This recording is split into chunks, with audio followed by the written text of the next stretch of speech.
Bienvenidos a El Viñador, Fray Cosme Pesoto. Amigos, amigas, bienvenidos. Estamos en su espacio El Viñador, un espacio dedicado, como ustedes ya lo saben, a Fray Cosme Pesoto. Y esta mañana vamos a conversar con el padre José María Tojeira, sacerdote jesuita, que nos recibe acá en la parroquia del Carmen, donde él está designado, pues. Y vamos a conversar precisamente sobre datos importantes después de la beatificación del padre Rutilio, compañeros mártires y también Fray Cosme Pesoto. Padre Tojeira, gracias por recibirnos, bienvenido. Encantado de estar con ustedes una vez más. Para comenzar este segmento, vamos a retomar el testamento espiritual de Fray Cosme Pesoto, cuando él hablaba precisamente que él perdonaba a sus asesinos, ¿verdad? Él ahí me parece un mensaje muy interesante, muy profundo, muy espiritual, el que él otorga a sus asesinos el perdón. Él dice de antemano, yo les doy el perdón, ¿verdad? ¿Cómo nosotros podemos encontrar, cómo podemos analizar esas palabras de Fray Cosme Pesoto que perdona pues a las personas que lo van a asesinar? Miren, el perdón es para los mártires un elemento fundamental. Los mártires no mueren odiando, mueren perdonando y mueren amando a Jesús y dando la vida por Él. Yo creo que el perdón además es un valor no solamente espiritual, sino también humano, que hace mucho más digna a la víctima sobre el victimario. El victimario mata odiando, el mártir muere perdonando. Y un perdón que es simplemente el deseo de que esa persona se convierta, que se convierta en hijo de Dios, que ame a sus prójimos. Y eso no quita la justicia. Juan Pablo II decía con mucho acierto, ¿verdad?, que el perdón no es enemigo de la justicia. La justicia es una realidad que es necesaria e indispensable en la vida social, ¿verdad? Es decir, no se puede permitir que el fuerte destroce al débil sistemáticamente. Entonces, la justicia es necesaria, pero el cristiano muere perdonando, ¿verdad? El cristiano muere amando, porque el perdón es el símbolo simplemente del amor, ¿verdad? Es decir, y la confianza plena en que si somos capaces de amar hasta el final, es decir, amar perdonando, el Señor también nos perdonará todos nuestros pecados y nuestras fallas. Aquí hay dos elementos creo importantes que tocar. Uno es el perdón, que por supuesto usted ya nos lo explicó, y otro es la reconciliación. Yo creo que ahí hay que hacer un poco la diferencia, en que el perdón viene de un sentido, digamos, unilateral, y la reconciliación ya es algo bilateral o multilateral. ¿Qué diferencias encontramos entre perdonar y reconciliar? Bueno, el ideal es que la reconciliación brote del perdón, ¿verdad? Muchas veces es difícil. Yo creo que hay un aspecto cristiano de la reconciliación que es básico y otro aspecto, llamémosle así, más civil. Es decir, en el aspecto cristiano la reconciliación parte del reconocimiento de los propios errores y del deseo de restablecer las relaciones de fraternidad, de hermandad, cuando el pecado es un pecado contra un prójimo, ¿verdad?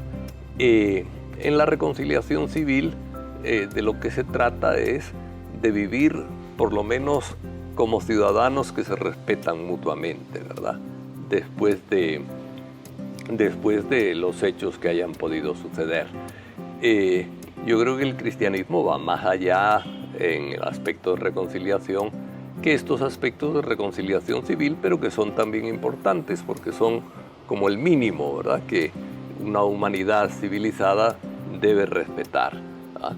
Entonces, claro, cuando hablamos de la diferencia entre perdón y reconciliación, yo creo que hablamos también de la diferencia entre la reconciliación cristiana, que implica siempre no solo el perdón del ofendido, sino el reconocimiento del error o del pecado de parte del ofensor, sino el perdón, incluye eso, el perdón cristiano, y el otro, pues, más allá de que reconozcan o no reconozcan, al menos hay que convivir, ¿verdad? Es decir, podría poner el ejemplo de alguien que ha estado preso y bueno, pues ha matado o ha robado o ha herido a un prójimo y sale de la cárcel.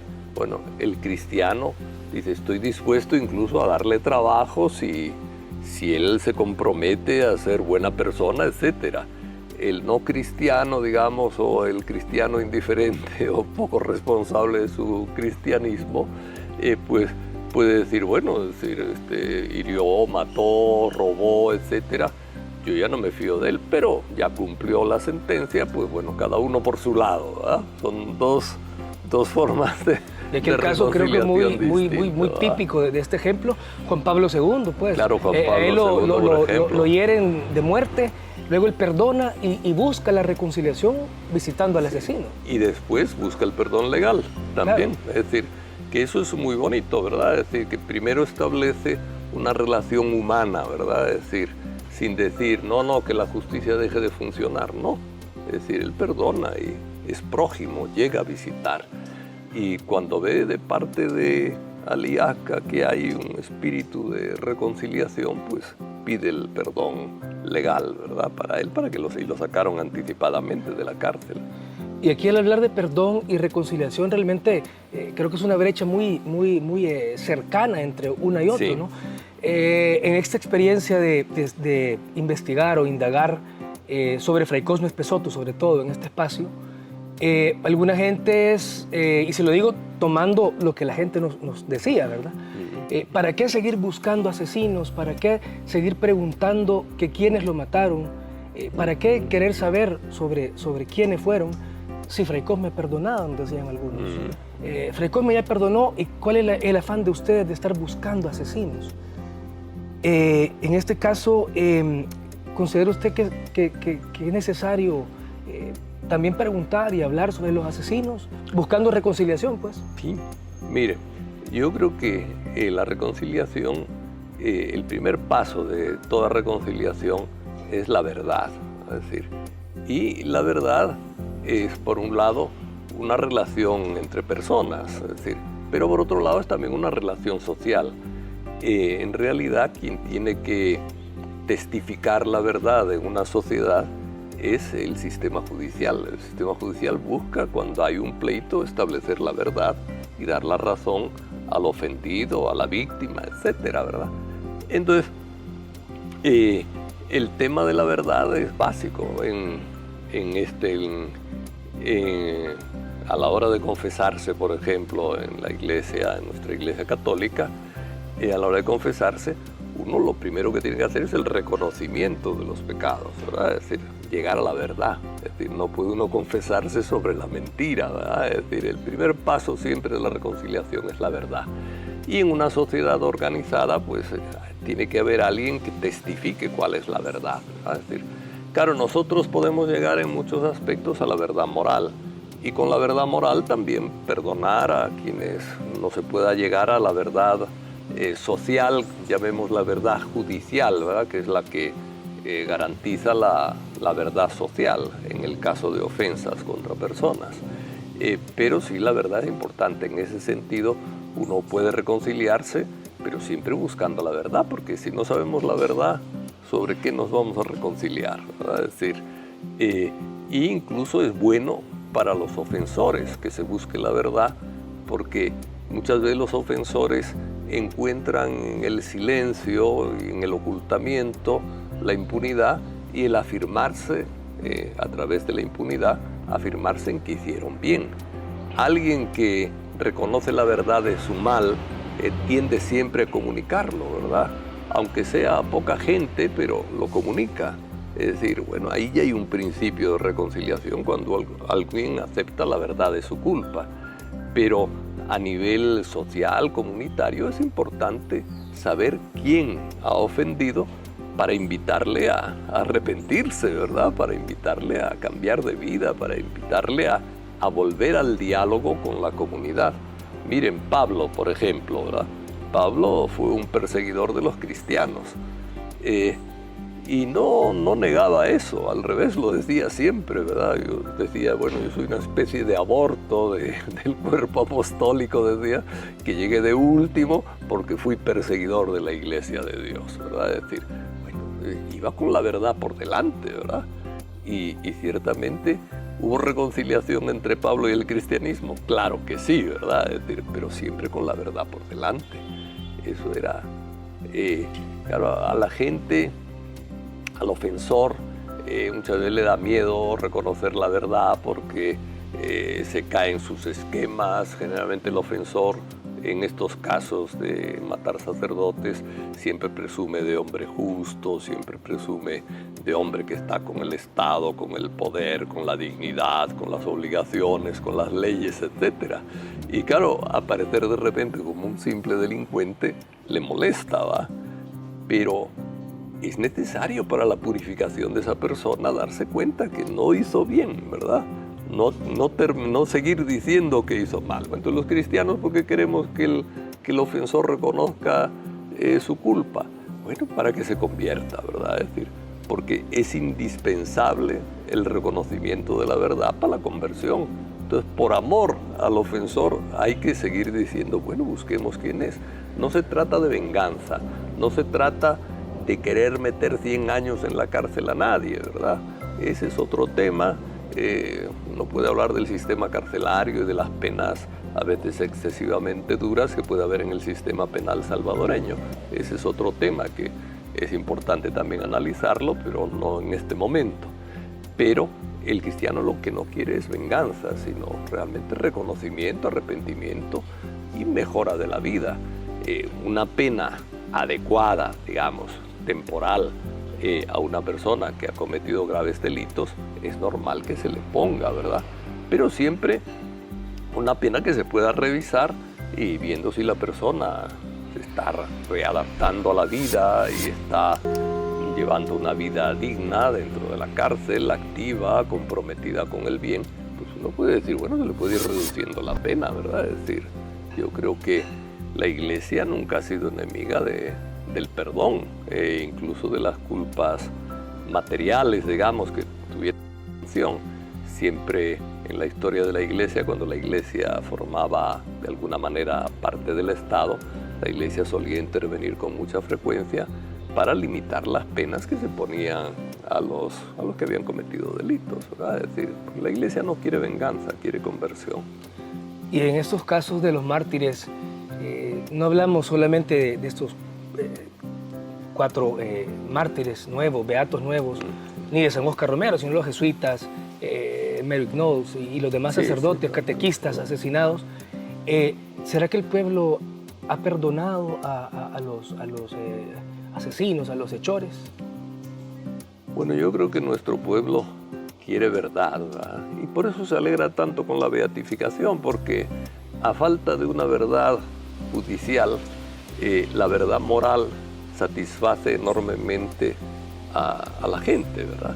¿Y cuál es la verdad moral? Bueno, la verdad moral es la que resulta de la beatificación.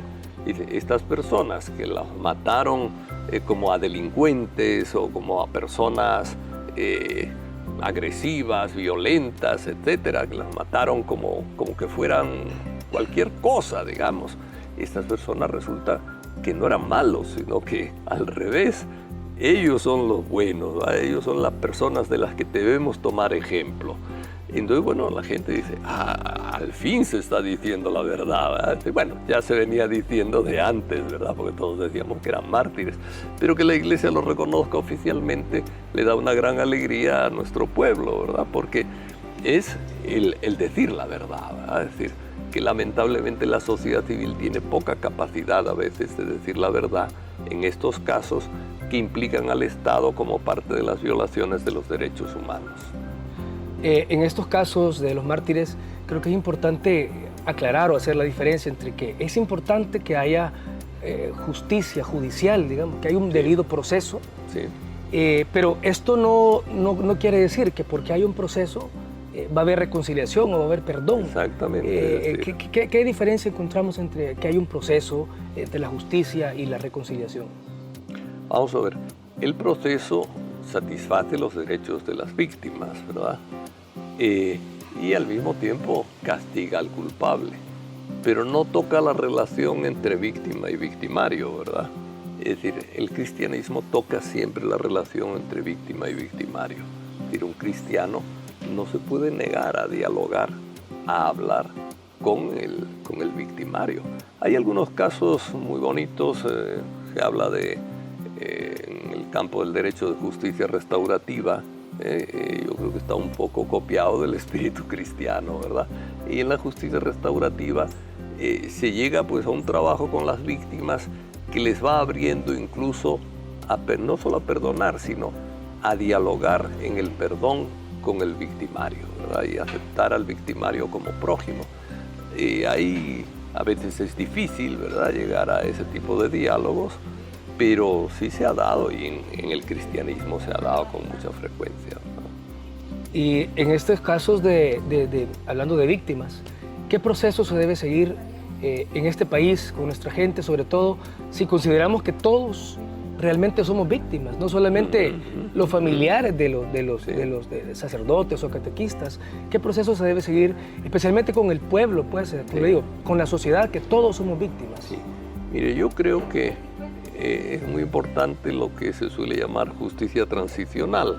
De nuevo es un tipo de justicia, bueno, que se centra en la víctima, tratando de darle a la víctima compensaciones, reparaciones, etcétera, no solo en el ámbito material, sino también en el ámbito psicológico, humano, en todos los aspectos de las necesidades de la vida, y que además de eso busca, pues, por supuesto, quién es el culpable, sancionarlo y dar garantías de no repetición, porque la sanción es un paso para que no se repitan las cosas, pero al mismo tiempo busca mecanismos de reconciliación, ¿verdad? En la justicia transicional, pues, se rebajan fácilmente las penas dependiendo un poco de la actitud del victimario. Si el victimario está dispuesto a pedir perdón, a reconocer sus errores, a colaborar con la justicia, se le van rebajando las penas que normalmente el sistema judicial aplica en otras circunstancias a los delincuentes. Es todo un sistema que yo creo que es importante. En nuestro país hay una tendencia fuerte a interpretar la justicia como venganza. Y yo creo que los cristianos tenemos que ir trabajando contra esa cultura vindicativa, ¿no?, vengadora. Es decir, miren, es cierto que es necesaria la justicia y es cierto que es necesario aplicar algún tipo de pena, de sanción, que evite la repetición de los crímenes, delitos, etc. Pero es más importante todavía buscar la reconciliación como hermanos, y en ese sentido la justicia debe estar al servicio de la reconciliación, ¿verdad?, no al servicio de la venganza. Eso yo creo que es muy importante comunicarlo, ¿verdad? Es decir, porque sí hay esa tendencia un poco al ojo por ojo, diente por diente, ¿verdad?, que es un aforismo bíblico que responde también a un aforismo del derecho romano, ¿verdad?, que es la ley del talión, ¿verdad?, es decir, a tal ofensa, tal castigo, ¿verdad?, tal, la ley del talión. Así le decían le llamaron a ese principio del derecho romano. Yo creo que tenemos que salir de eso, ¿verdad?, es decir, y buscar un sistema de justicia muy centrado en la rehabilitación. En teoría sí está en la Constitución del Salvador, pero en la práctica sigue imperando el deseo de venganza. En esta beatificación, nosotros en este espacio hemos hablado bastante, pues que perfecto, nos hemos alegrado, la Iglesia se regocija de tener nuevos beatos, pero esta beatificación se ha realizado con una sombra, he dicho yo en varias ocasiones, que se llama impunidad.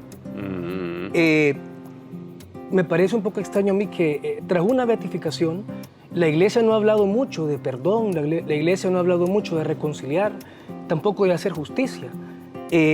¿Cómo podemos nosotros analizar este punto de tener beatos bajo esa sombra de impunidad?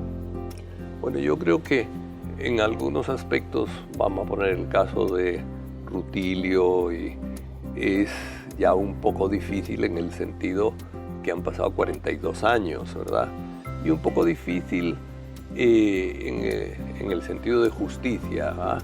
Yo sí creo que hacer más verdad sobre el caso, recopilar datos, tratar de llegar hasta lo más que podamos la verdad de los hechos es importante, ¿verdad?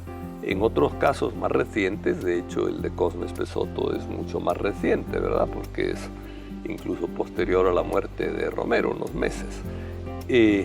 Yo sí creo que es importante que si hay gente todavía vinculada, que se llegue a la verdad.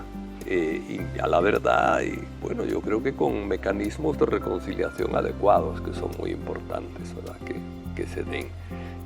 Mecanismos de reconciliación no solo a nivel personal, ¿verdad? Es decir, que la Iglesia puede acompañar esos mecanismos, sino también mecanismos de reconciliación a nivel legal, ¿verdad? Es decir, que haya una especie de ley de justicia transicional que realmente merezca la pena, ¿verdad? No una ley de justicia transicional que no sea transicional, digamos, sino que siga insistiendo puramente en la venganza, ¿verdad?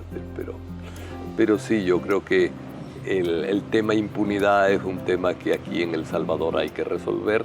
Es un problema muy generalizado porque de hecho uno ve que determinados delitos no llegan a solución judicial más que en unas proporciones mínimas, ¿verdad? Es decir, uno ve las denuncias, por ejemplo, de abuso sexual existentes y aproximadamente es un 10% de las denuncias las que llegan a una sentencia judicial condenatoria. Entonces uno dice, bueno, aquí hay mucha impunidad y es un ejemplo, pero en muchas otras cosas hay impunidad, ¿verdad? Entonces sí es un trabajo el de la impunidad que bueno, nuestros mártires nos deben ayudar a... Nosotros hemos buscado verdad siempre en el caso de los mártires, ¿verdad? La Iglesia, digo. Y entonces, bueno, pues hay que buscar verdad, justicia y rehabilitación de los delincuentes en todos los casos, ¿verdad? Es decir, y aquí hay una plaga de impunidad, tanto en el pasado como en el presente. Eso hay que tocarlo en algún momento. Y ya para ir cerrando el espacio, Padre Tojeira, ¿pudiera usted dejarnos un mensaje para las personas que tienen esa esperanza de encontrar, sobre todo, reconciliación entre víctimas y victimarios? Bueno, yo sí quisiera animar, ¿verdad? Es decir, a todas las personas. A veces es difícil porque yo he hablado con victimarios, ¿verdad? Es decir, en el caso jesuitas en particular, y hay algunos que manifiestan una verdadera voluntad de perdón, ¿verdad? Es decir, y de arrepentimiento. Y entonces da gusto hablar con ellos, digamos, y uno se siente incluso, bueno, emocionado por la gracia de Dios operando en ellos, ¿verdad? Pero hay otros que no hay manera de que reconozcan lo más mínimo, ¿verdad? Es decir, a veces gente que ha ocultado, gente que ha mentido, etcétera, pero no quieren reconocer absolutamente nada. Ahí es más difícil, ¿verdad? Uno pues oscila a veces entre una palabra un poco profética que puede ser dura y chocante, ¿verdad? O una palabra más de cierta piedad y conmiseración. Yo creo que ambas actitudes son necesarias en la Iglesia. La profecía ante el mal es evidente que es necesaria, ¿verdad? Pero al mismo tiempo el reconocimiento de que todos somos pecadores y en ese sentido tener un sentimiento de piedad, no de odio hacia el transgresor, ¿verdad? Yo creo que es muy importante eso, sí. Bien, amigos, hemos llegado al final de este segmento El Viñador. Hemos conversado en esta ocasión con el sacerdote jesuita José María Tojeira, que nos ha recibido acá en la Parroquia del Carmen. Padre, muchísimas gracias por recibirnos. Gracias a ustedes y un saludo a toda la audiencia de ustedes. Nos encontramos en nuestro próximo programa.